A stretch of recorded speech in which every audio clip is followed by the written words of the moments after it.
الحمد لله وحده والصلاة والسلام على من لا نبي بعده.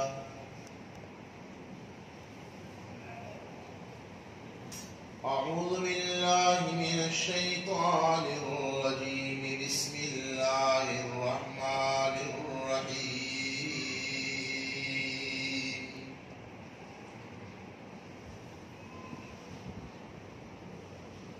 وقضى ربك ألا تعبدوا إلا إياه وبالوالدين إحسانا.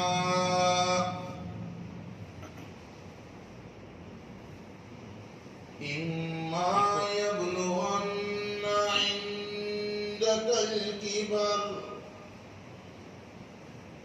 أحدهما أو كلاهما فلا تقل لهما أف ولا تنهرهما وقل لهما قولا كريما.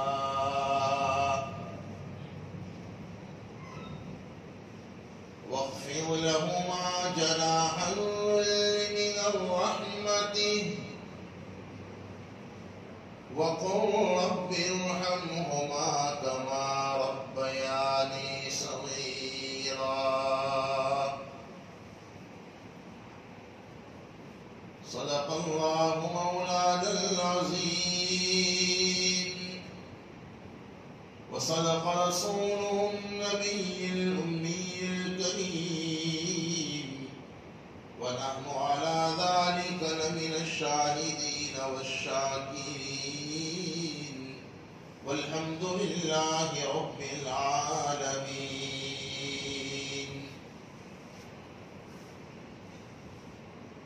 اللہ تبارک و تعالی نے اس دنیا میں جتنے بھی رشتے بنائے ہیں ان میں سب سے اہم رشتہ اگر کوئی ہے تو وہ ماں باپ کا رشتہ ہے.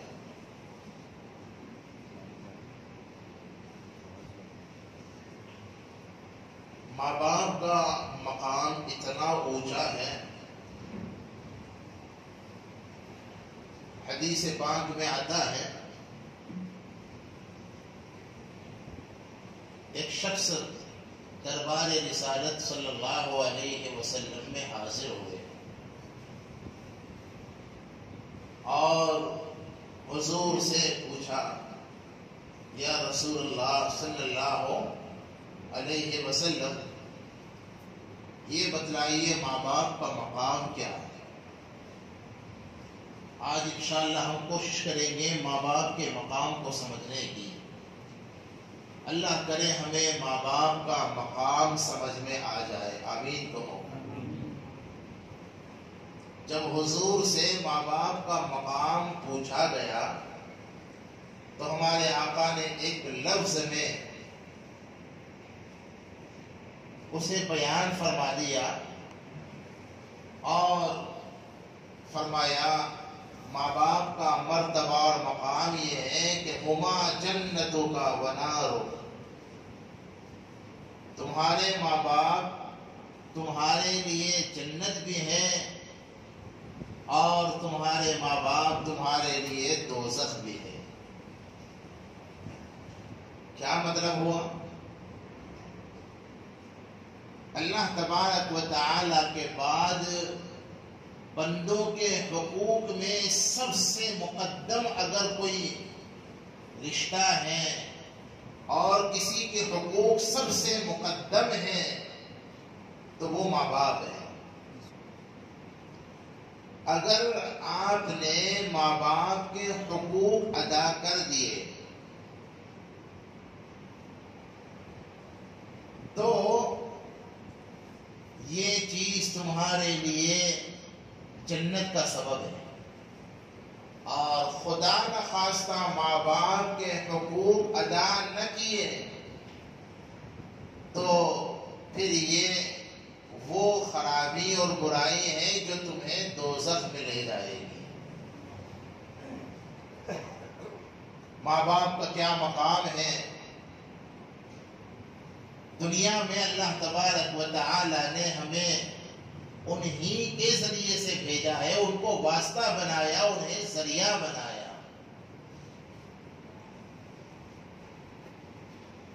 اس لیے ہماری پیدائش اور پرورش کا اصل ذریعہ اور سبب تو اللہ جل شانہ ہے، لیکن اب تعالی نے اس دنیا میں ماں باپ کو ہماری پیدائش اور پرورش کا ذریعہ بنایا۔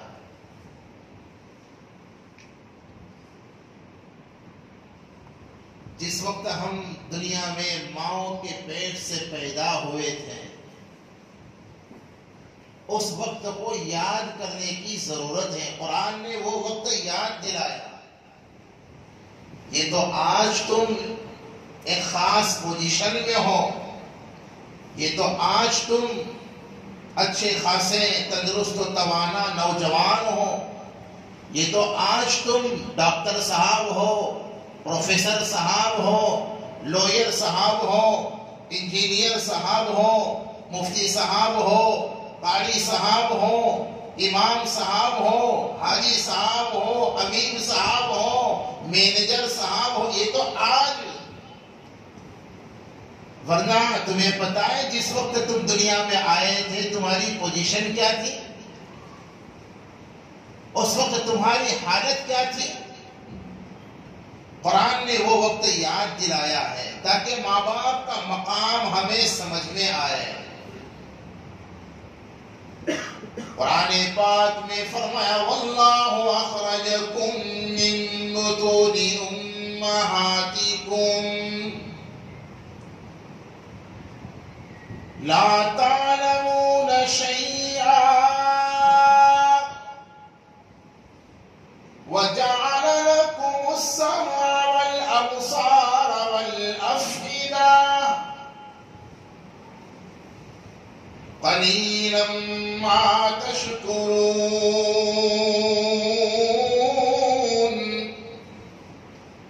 رب العالمین نے ارشاد فرمایا وہ وقت بھی یاد کرنے کے قابل ہے جب تم ماں کے پیٹ سے پیدا ہوئے تھے۔ واللہ اخرجکم من بیوت امہاتکم، تمہاری پوزیشن یہ تھی، تمہاری حالت یہ تھی، لا تعلمون شیئا، تمہیں کسی چیز کا شعور نہ تھا، تمہیں کسی چیز کا علم نہ تھا، تمہیں تو بولنا بھی نہیں آتا تھا، تمہیں چلنا بھی نہیں آتا تھا، تم بالکل عاجز اور بے بس پڑے ہوئے تھے۔ اس وقت تمہارے ماں باپ نے تمہیں سہارا دیا نا، تمہارے ماں باپ نے تمہیں کوڑا کرکٹ میں پھینک نہیں دیا، تمہارے ماں باپ نے تمہیں تنہا تو نہیں چھوڑا، بلکہ اپنی ضرورتوں کو بھول کر تمہاری ضرورتوں کا خیال کیا تھا کہ نہیں کیا تھا؟ صورتحال تو یہ تھی جب تم روتے تھے وہ بے چین ہو جاتے تھے، جب تمہیں بھوک لگتی تھی تو حالت یہ ہو جاتی، وہ بھوکے رہ کر بھی تمہیں کھلاتے تھے، پیاسے رہ کر بھی تمہیں پلاتے تھے، خود جاگ کر تمہیں سلاتے تھے۔ یہ سب ماں باپ نے کیا۔ آج جو کچھ تم ہو اللہ نے اسے ذریعہ بنایا ہے بنیادی طور پر ماں باپ کو. اس لیے صاحبوں، اس دنیا میں اللہ اور اس کے رسول کے بعد ہمارا سب سے بڑا محسن اگر کوئی ہے، جن کے سب سے زیادہ ہم پر احسان ہے، کون ہے بولو؟ استاد نہیں، پیر نہیں، کوئی اور نہیں، بلکہ ماں باپ ہے. کچھ سمجھ میں آ رہا ہے کہ نہیں آ رہا؟ اس لیے ماں باپ کا بڑا مقام ہے، آج اسے سمجھنے کی ضرورت ہے. ماں باپ کا مقام اگر ہمیں سمجھ میں آ گیا تو پھر انشاءاللہ العزیز ہمارے ذمہ ان کے جو حقوق ہیں اس کو ادا کرنا آسان ہے. بنیادی طور پر 4 حقوق ہیں. کتنے بولو؟ ارے ذرا بولو نا بھائی. 4 حقوق ہیں. نمبر 1 ان سے محبت کرنا. ماں باپ سے بولو محبت کرنا. اللہ کو پسند ہے. یہی وجہ ہے ماں باپ سے محبت کرنے والی اولاد وہ جس پوزیشن میں ہو، امیر ہو، غریب ہو، سماج میں اس کا ویلیو ہو نہ ہو، اس کی خود اولاد ہو نہ ہو، اولاد اگر ماں باپ کے، ظاہر ہے اولاد تو ماں باپ کے لیے ہمیشہ اولاد ہی رہتی ہے نا، چاہے خود صاحب اولاد ہو جائے. یہاں آپ میں سے جتنے لوگ بیٹھے ہیں، ہم اور آپ، جن کے ماں باپ کا سایہ سلامت ہے، اللہ اسے سلامت رکھے. آمین کہنے میں کوئی پریشانی تو نہیں آپ کو؟ اور اگر دونوں میں سے کوئی ایک بھی سلامت ہے تو اللہ تبارک و تعالیٰ ان کا سایہ بھی سلامت رکھے، اور اگر انتقال کر گئے تو اللہ تعالیٰ ان کی مغفرت فرما دے. یقین مانو بڑا مقام ہے بھائیوں. 4 جو بنیادی حق ہے، پہلے اسے ذرا سرسری طور پر سمجھ لو، شاید تفصیل میں اسے بیان کا موقع نہ ملے. پہلا حق جو ہم نے بتلایا کیا ہے؟ بولو بولو محبت کرنا. دوسرا بنیادی حق ان کی اطاعت کرنا، سمجھے نا، ان کی فرما برداری کرنا. تیسرا بنیادی حق ہے ان کی خدمت کرنا. اور چوتھا بنیادی حق یہ ہے زندہ ہو تب بھی، انتقال کر جائیں تب بھی ان کے حق میں دعائیں کرنا. کرو گے انشاءاللہ؟ ایمانداری سے بتلاؤ کون اس پر عمل کرے گا؟ کیا ملے گا وہ تو انشاءاللہ ہم آپ بتلا ہی دیا. حدیث میں آقا سے جب پوچھا گیا کہ حضور ماں باپ کا مقام کیا ہے، کہا ان سے محبت کر لی اگر، ان کی اطاعت کر لی اگر، ان کی خدمت کر لی اگر، ان کے حق میں دعائیں کرتے رہیں، تمہارے ذمے جو ان کے حقوق ہیں اگر تم ان کے حقوق کو ادا کرتے رہیں تو یہی چیز تمہارے لیے جنت کا سبب ہے. ماں کا مقام تو یہ ہے کہ اللہ نے اتنی وسیع اور عریض جنت کو ماں کے قدموں میں رکھ دیا. حدیث ہے نا، حدیث میں آقا فرماتے ہیں کہ جنت تو ماں کے قدموں کے نیچے ہے، تم کہاں تلاش کرتے ہو؟ اور آج اچھا باپ کا کیا مقام ہے؟ آقا فرماتے ہیں، سرکار دو عالم صلی اللہ علیہ وسلم فرماتے ہیں، باپ جنت کا نہایت اہم دروازہ ہے. اور ماں باپ کی دعاؤں کے متعلق ترمذی کی روایت ہے. آج بہت سے لوگ علماء کی خدمت اس لیے کرتے ہیں کہ ان کی، ذرا بولو نا بھائی، دعائیں مل جائیں. بزرگوں کی، اللہ والوں کی اچھی باتیں خدمت کرنی چاہیے. مقصد کیا ہوتا ہے؟ ان کی دعائیں مل جائیں. اور راندیر والوں، سب سے بڑا بزرگ اور سب سے بڑا پیر ماں باپ کی شکل میں تمہارے گھر موجود ہے. اگر تمہارے ماں باپ زندہ ہے یا 2 میں سے کوئی ایک بھی زندہ ہے، خدا کی قسم ان کی خدمت کرو، ان کے حقوق کو ادا کرو، ان کے ساتھ حسن سلوک کرو تاکہ ان کی دعائیں ملے۔ آقا فرماتے ہیں ماں باپ کی دعا اولاد کے حق میں رد نہیں ہوتی۔ ترمذی شریف کی روایت ہے، سرکار نے فرمایا 3 دعائیں ایسی ہیں جو کبھی رد نہیں ہوتی، وہ دعائیں بھی اور بد دعائیں بھی رد نہیں ہوتی۔ نمبر 1، مظلوم کی دعا محسن کے حق میں، جو مظلوم کے ساتھ اچھا سلوک کرتا ہے، جو مظلوم کی مدد کرتا ہے، جو مظلوم کے ساتھ انصاف اور احسان کا معاملہ کرتا ہے، مظلوم کی دعا اس کے حق میں قبول ہوتی ہے، اور مظلوم کی بد دعا ظالم کے حق میں قبول ہوتی ہے۔ ظالم نہ بنو، ورنہ مظلوم کی بد دعا ہمیں تباہ و برباد کر سکتی ہے۔ ہاں، کسی پر ظلم نہ کرو، اگر شوہر ہیں تو بیویوں پر ظلم بولو نہ کرو، ماں باپ ہیں تو اولاد پر ظلم، ارے بولو نا بھائی، نہ کرو، اولاد ہیں تو ماں باپ پر ظلم نہ کرو، تم بڑے ہیں، گھر میں بڑے ہیں تو بھی اپنے چھوٹوں پر ظلم نہ کرو، اپنی دکان جاب شاپ پر اپنی کمپنی میں اگر بڑے ہیں تب بھی چھوٹوں پر ظلم نہ کرو، ورنہ تم ظالم ہوں گے اور جس پر تم نے ظلم کیا وہ مظلوم، اور مظلوم کی بد دعائیں ہمیں تباہ کر سکتی ہے۔ نمبر 2، مسافر کی دعا سفر کی حالت میں قبول ہوتی ہے۔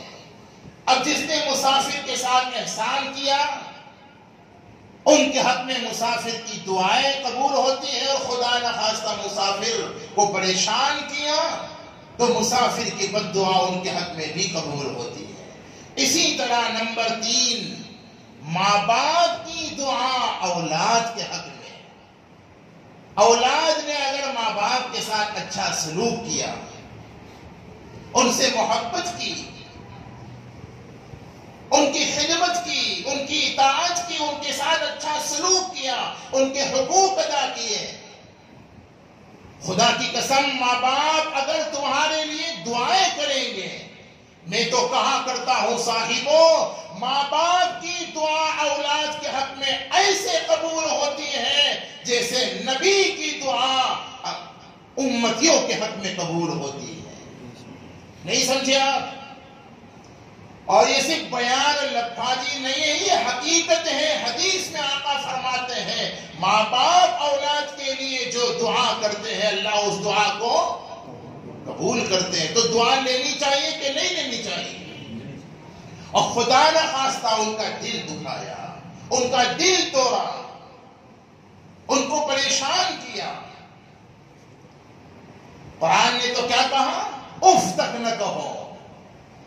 اللہ کے بعد، اللہ نے اپنی عبادت کے بعد، اللہ نے اپنے حقوق کے بعد حقوق العباد میں ماں باپ کے حق کو پہلے بیان کیا۔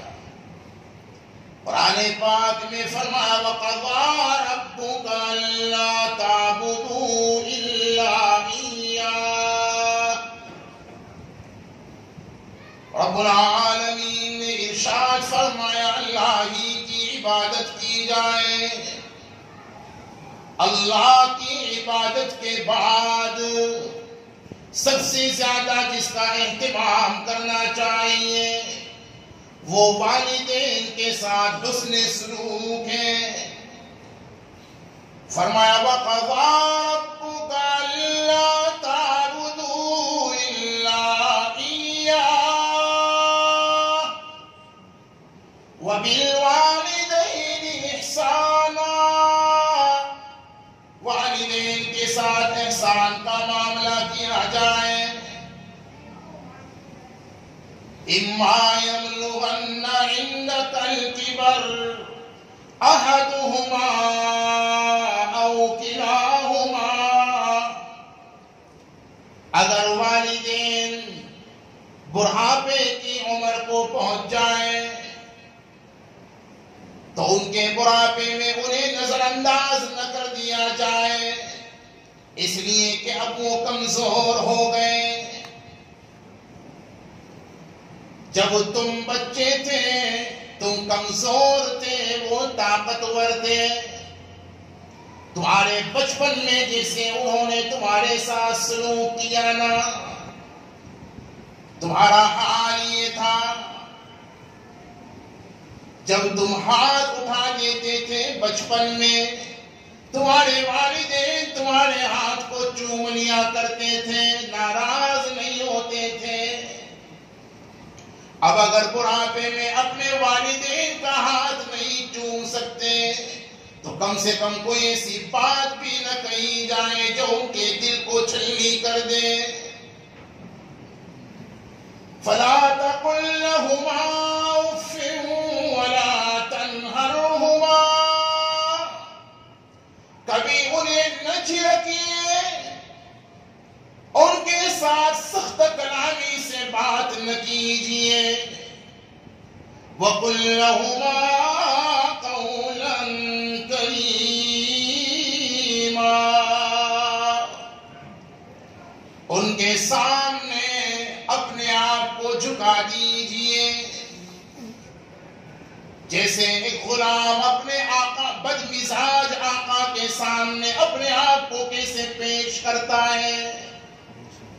وَاخْفِضْ لَهُمَا جَنَاحَ الذُّلِّ مِنَ الرَّحْمَةِ، اس کا یہی مطلب علماء نے بیان کیا. ایک زرخرید غلام ہو، اگر بکاؤ غلام اور ایسا غلام جس کا آقا بہت بد مزاج ہو، بہت بد اخلاق ہو، تو وہ غلام کیسے اپنے آقا کے سامنے ہر وقت باادب رہتا ہے. ماں باپ اس کے حقدار ہیں کہ تم ایسے ان کے سامنے باادب رہو اور ان کے لیے دعائیں مانگتے رہو. رب ارحمہما کما ربیانی صغیرا، یہ دعا قرآن نے سکھائی. میرے بھائیو، ذرا سا وقت تو ہو گیا لیکن میں دو چار باتیں عرض کر دوں. جہاں تک محبت کی بات ہے، جو پہلا حق ہے، ہر ایک کے دل میں ماں باپ کی محبت تو ہوتی ہے اور ہونی چاہیے. ہمارے آقا اور مولا تاجدار مدینہ سرکار دو عالم سب کو ہو صلی اللہ علیہ وسلم فرماتے ہیں، فرما بردار اولاد. کون سی اولاد بولو؟ نافرمان نہیں، ماں باپ کو جھڑکنے والی اولاد نہیں، ماں باپ کو سب کے سامنے ذلیل اور رسوا کرنے والی اولاد نہیں. یہ نہیں کہ جب دیکھو جب ماں باپ کو تم کو سمجھ نہ پڑے چپ بیٹھو. جوانوں تمہیں کیا ہو گیا؟ جب تم پیدا ہوئے تھے تو قرآن نے اس کی گواہی دی، تمہارا حال یہ تھا، لا تعلمون شیء، تمہیں کچھ سمجھ میں آتا ہی نہ تھا. تمہارے ماں باپ نے تو کبھی تمہیں نہیں کہا کہ تمہیں کچھ سمجھ میں نہیں آتا.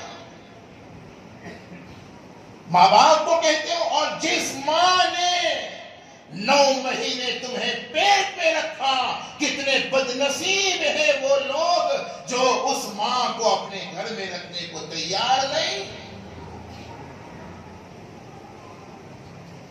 ہمارے آقا نے کیا کہا تھا؟ فضائل رمضان میں آپ بارہا سن چکے ہو. جبریل نے اس بد دعا پر آمین کہا تھا جو آقا کی رحمت والے نبی کی بد دعا. ہلاک ہو جائے وہ شخص. اس میں ایک بات یہ بھی تھی نا، جسے بوڑھے ماں باپ یا ان میں سے کوئی ایک ملا ہو اور اس نے ان کی خدمت کر کے، ان سے محبت کر کے، ان کی اطاعت کر کے، ان کے حقوق ادا کر کے جنت نہ کما لی ہو، ہے نا؟ ہمارے شاہ صاحب رحمت اللہ علیہ نے خوب کہا. اس حدیث کو شاہ صاحب نے یوں بیان کیا: ایک دن نبی نے حلقہ اصحاب میں یہ لفظ دہرائے 3 بار کہ ناک اس کی کٹ گئی.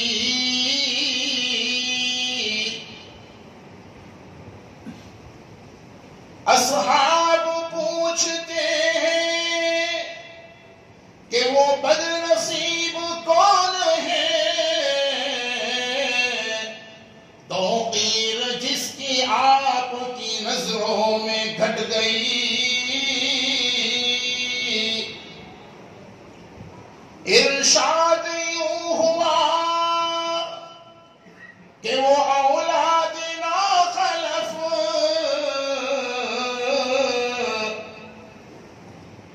پر جس کی جنت آئی اور پلٹ گئی،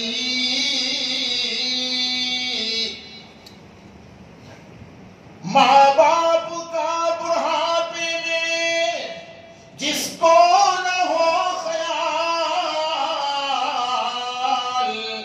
اس ناسعید اولاد کی قسمت الٹ گئی۔ سرکار دو عالم صلی اللہ علیہ وسلم نے ارشاد فرمایا، اگر بوڑھے ماں باپ تمہیں اللہ نے دیے ہیں تو تمہاری جنت بنانے کا بہترین موقع ہے۔ فرما بردار اولاد محبت سے ایک مرتبہ ماں باپ کی طرف دیکھ لے۔ سرکار دو عالم صلی اللہ علیہ وسلم نے ارشاد فرمایا، فرما بردار اولاد کو محبت بڑی نظر پر رب العالمین ایک مقبول حج کا ثواب عطا فرماتے ہیں۔ حج عمرہ کرنا کوئی آسان کام ہے؟ دعا کرو اللہ تعالی پھر دوبارہ حرمین شریفین بلکہ تینوں حرموں کی عظمتوں کو بڑھا دے اور لوگوں کے لیے راہوں کو کھول دے اور طالبین کے لیے ساری دنیا کے وہاں پہنچنا آسان کر دے۔ کتنا خرچ کے بعد آدمی حج عمرہ کرتا ہے، پھر بھی ضروری نہیں ہے کہ وہ حج عمرہ قبول ہو جائے، لیکن خدا کی قسم فرما بردار اولاد ماں باپ کی طرف ایک مرتبہ محبت سے دیکھ لے۔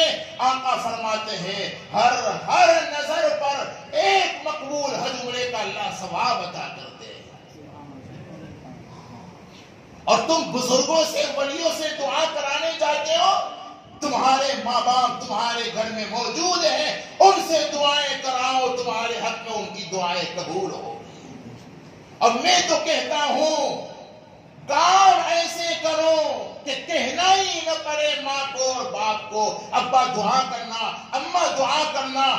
کام ایسے کرو، اتنی محبت کرو، اتنی اطاعت کرو، اتنی خدمت کرو، اتنی ان کے حق میں دعائیں کرو کہ ان کے دل سے تمہارے کہے بغیر تمہارے لیے دعائیں نکلے۔ اور اس عاجز کا خیال ناقص تو یہ ہے، ہر وہ دعا جس میں ماں باپ کے لیے مانگا جائے، اللہ ماں باپ کی دعا مانگنے کی وجہ سے اس دعا کو قبول کرتے ہیں۔ آج ارادہ کرو کہ انشاءاللہ ہم اپنے ماں باپ سے محبت کریں گے اور ہم ان کی ہر جائز امور میں اطاعت کریں گے، کہو انشاءاللہ، اور جہاں تک ہم سے ہو سکے گا ہم خدمت کریں گے اور ہمیشہ ان کے حق میں دعائیں کرتے رہیں گے۔ ایک عجیب و غریب روایت ہے، وقت تو ہو گیا لیکن بہت قیمتی باتیں میں سنا۔ ماں باپ کا کیا مقام ہے، اولاد کے لیے ماں باپ کتنے فکر مند رہتے ہیں، صرف دنیا ہی میں نہیں، نیک ماں باپ تو دنیا کے بعد جنت میں بھی اپنے اولاد کے لیے فکر مند ہوں گے۔ حدیث پاک میں آتا ہے، مختصر میں سنا دیتا ہوں،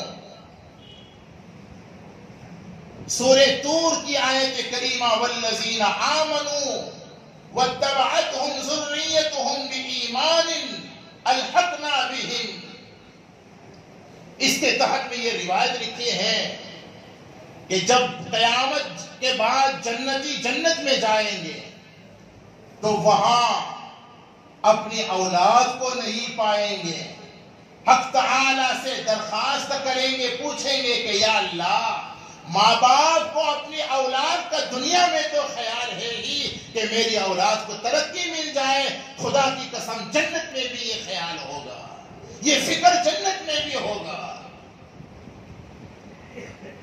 حدیث میں آتا ہے کہ جنتی جنت میں جانے کے بعد اپنی اولاد کو نہ پائے گا تو حق تعالیٰ سے سوال کرے گا کہ یا اللہ یہاں جس درجے میں آپ نے اپنے فضل سے مجھے مقام دیا ہے، جگہ دی ہے، میری اولاد تو نظر ہی نہیں آ رہی، اے اللہ میری اولاد کہاں ہے؟ اس سے کہا جائے گا میرے بندے جو تیرا لیول تھا دینداری کا، جو نمازوں کا تو اہتمام کرتا تھا، جن تلاوتوں کا تو اہتمام کرتا تھا، جن نیکیوں کا تو اہتمام کرتا تھا، تیری اولاد اتنا اہتمام نہیں کر سکی، اس لیے ہے تو وہ بھی جنت میں، لیکن اس کا اتنا اونچا مقام و درجہ نہیں ہے کہ تمہارا ہے، وہ تم سے نیچے والے درجے میں ہے۔ اب یہ شخص درخواست کرے، دیکھو وہاں بھی دعا، اور ماں باپ کی دعا اس سے ثابت ہوتا ہے دنیا میں بھی کام آتی ہے اور خدا کی قسم جنت میں بھی کام آئے گی۔ حدیث میں آتا ہے کہ وہ درخواست ہے، دعائی تو ہے، اے اللہ ہماری اولاد کو بھی ہمارے ساتھ کر دیا جائے، تو حق تعالیٰ کی طرف سے کہا جائے گا میرے بندے اگرچہ تیری اولاد کا وہ مقام تو نہیں ہے کہ میں تیرے ساتھ جنت میں تیرے برابر کر دوں، تیرے درجے میں کر دوں، عمل کے اعتبار سے وہ ذرا کمزور تھے، لیکن میری شان کے خلاف ہے، میری رحمت کے خلاف ہے کہ میں کسی کو اوپر سے نیچے لے آؤں، میں تمہیں اونچے مقام سے نیچے تو نہیں لے جا سکتا، یہ میں ضرور کرتا ہوں کہ تمہاری چاہت پوری کرنے کے لیے تمہاری اولاد کو نیچے کے درجات سے اٹھا کر کے اوپر کے درجات میں لا دوں، اور تاکہ تمہارے دلوں کو اور آنکھوں کو ٹھنڈا کر دوں۔ میرے بھائیوں، ماں باپ کا بڑا مقام ہے۔ آج ارادہ کرو کہ انشاءاللہ العزیز ہم ماں باپ کے مقام کو پہچانیں گے اور ان کے ساتھ اچھا سلوک کریں گے انشاءاللہ۔ خدا نہ کرے اگر کسی کے ماں باپ انتقال کر گئے، آخری بات بتا دوں، بولو نا بھائی، عمل کرو گے تو بتاؤں گا، ورنہ وآخر دعوانا پڑھ دیتا ہوں، کرو گے انشاءاللہ عمل؟ کون کرے گا؟ ذرا ہاتھ اٹھا کر بتلاؤ، پیچھے والے بھی سب ارادہ کرتے ہو انشاءاللہ، جن کے ماں باپ خدا نخواستہ انتقال کر گئے ہو، اور اس حال میں کہ ہم دنیا میں اس جیتے جی ان کا مقام نہ پہچان سکے، جیتے جی ان کے حقوق ادا نہ کر سکے اور انتقال ہو گیا، میں آپ کو بتاؤں کیا کام کرنا ہے، کروں گے انشاءاللہ؟ پہلا کام تو یہ ہے کہ ان کے حق میں خوب دعاؤں کا اہتمام کیا جائے، ان کی مغفرت کی دعائیں مانگی جائے، اور اللہ اگر توفیق دے تو ہر جمعہ کو ان کی قبر پر جایا جائے، ہر جمعہ کو۔ نمبر 3، جہاں تک ہو سکے ان کے رشتہ داروں کے ساتھ اچھا سلوک کیا جائے۔ نمبر 4، ماں باپ کی جو جائز وصیتیں ہیں اور جو اچھائیاں ہیں اسے اختیار کرے، اور ان کے لیے جس قدر ہو سکے ایصال ثواب کا اہتمام کیا جائے۔ یہ وہ کام ہے جس کا اہتمام کرنے سے اگرچہ ماں باپ دنیا سے اس حال میں چلے گئے کہ وہ اس سے ناراض تھے، لیکن اگر ان چیزوں کا ہم نے اہتمام کر لیا تو اللہ کے رسول صلی اللہ علیہ وسلم کے فرمان کا خلاصہ یہ ہے، اللہ ایسی اولاد کو ماں باپ کے فرما بردار اولادوں میں شامل فرما دیں گے۔ اللہ تعالیٰ جو کچھ کہا سنا اخلاص کے ساتھ ہم سب کو عمل کرنے کی توفیق عطا فرمائے۔ ہمارے والد صاحب کے اللہ تعالیٰ بال بال مغفرت فرما دے، اور ہمارے عزیز دوست جناب مناف بھائی کے بیٹے کی بھی اللہ تعالیٰ مغفرت فرما دے، اور ہماری والدہ کا سایہ عاطف سلامت با کرامت رکھے۔ جتنے بھی لوگ یہاں اس وقت موجود ہیں ان کے ماں باپ میں سے جو انتقال کر دے، اللہ تعالیٰ سب کی مغفرت فرما دے، سب کے درجات کو بلند فرما دے، کروٹ کروٹ چین سکون عطا فرما دے۔ اللہ ان کی قبروں کو جنت الفردوس کا باغیچہ بنا دے، اور جن کے ماں باپ موجود ہیں اللہ ان کا سایہ سلامت رکھیں، ان کی قدردانی کی توفیق عطا فرمائے، ان کی نیک دعاؤں میں ہمارا حصہ شامل فرمائے، آمین۔ وآخر دعوانا الحمدللہ۔